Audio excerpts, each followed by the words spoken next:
এ বিষয়ে আরও জানাতে পটুয়াখালীর আলিপুর মৎস্য অবতরণ কেন্দ্র থেকে সরাসরি যোগ দিচ্ছেন সহকর্মী কাজী সাইদ। সাইদ, রাজস্ব ফাঁকি দেয়া নিয়ে মৎস্য অবতরণ কেন্দ্রের কর্তৃপক্ষ কোনো ব্যবস্থা নিয়েছে কিনা জানাবেন? হ্যাঁ সিনথিয়া, আপনি যেমনটা জানতে চেয়েছেন, আসলে এই যে মৎস্য অবতরণ কেন্দ্র দুটি প্রায় ২৯ কোটি টাকা খরচ করে সরকার করেছে। এটিকে কিন্তু আসলে প্রতি বছর এখন ১২ থেকে ১৩ লক্ষ টাকা কিন্তু লোকসান হচ্ছে। অথচ মৎস্য অবতরণ কেন্দ্রের যে দায়িত্বপ্রাপ্ত যারা রয়েছেন তাদের আসলে জনবল সংকটও রয়েছে। অর্থাৎ এখানে যে মাছের যে আড়তগুলো রয়েছে, এই আড়তগুলোতে যে মাছ বিক্রি করে এর সঠিক হিসাব কিন্তু তাদের কাছে নেই, এবং তাদের আসলে এই যে জনবল সংকট রয়েছে এই জনবলটি আসলে তাদের নেওয়া সম্ভব হচ্ছে না। আর এখানে মাছ বেচার কিন্তু আসলে নির্দিষ্ট কোনো টাইম নেই। যখন ট্রলার আসে সমুদ্র থেকে তখনই কিন্তু আসলে মাছ তুলে তারা বিক্রি করে। শুধু ক্রেতা থাকলেই তারা মাছ বিক্রি করে, সেটা রাত্র ১০টাও হতে পারে। কিন্তু তারা তো আসলে অফিস করে, অফিস টাইমে তারা আসলে এখানে তদারকি রাখেন এবং নজরদারি করেন।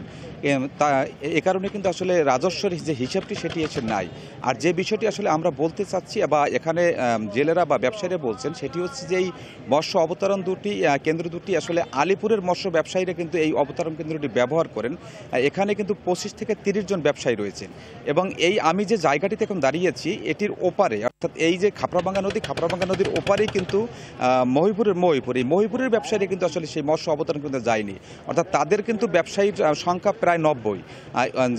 যে জায়গাটিতে আসলে এই মৎস্য অবতরণ কেন্দ্র করা হয়েছে তাদের সেই জায়গার আসলে তাদেরকে স্বল্পতা রয়েছে।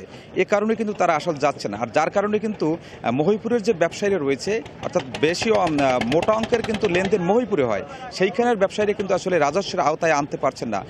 এখানে মৎস্য কর্মকর্তার সাথে মৎস্য বিভাগ এবং বাংলাদেশ মৎস্য উন্নয়ন কর্পোরেশন সহ এই মৎস্য অবতরণ কেন্দ্রের যারা দায়িত্বপ্রাপ্ত রয়েছেন অর্থাৎ সমন্বয়ে যদি কাজ করতে পারে তাহলে এই রাজস্ব আদায় করা সম্ভব।